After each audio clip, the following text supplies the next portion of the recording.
Hey everybody, Chris Pleckable here with just a quick tip on how to communicate in your relationship.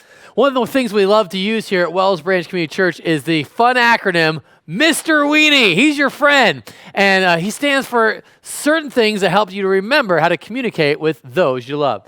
MR stands for mind reading. All right, this is something that we do when, watch, I assume the worst of you. Now, in any relationship, you're going to be dealing with a set of assumptions, okay? And so what happens, it looks like this.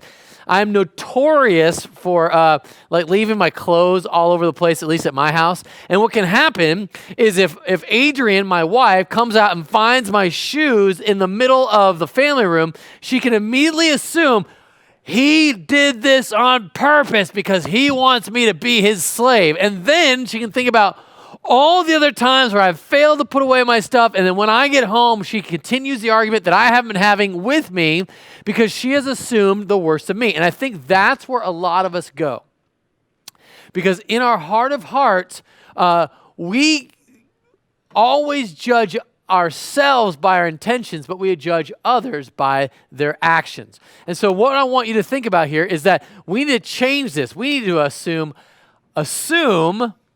the best of your spouse.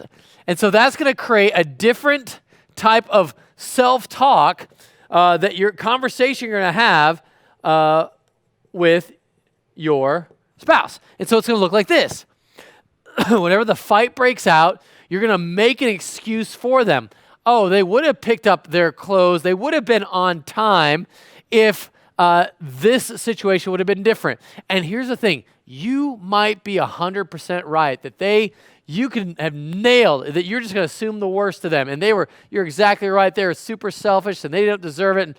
But the problem is, you want people to rise to the level of love and care that you're providing for them. And when you just already assume that they're the worst, it's going to be a self-fulfilling prophecy. So in our relationship, in our connections, if you ever want to have success in your relationships, then you have to assume the best of one another.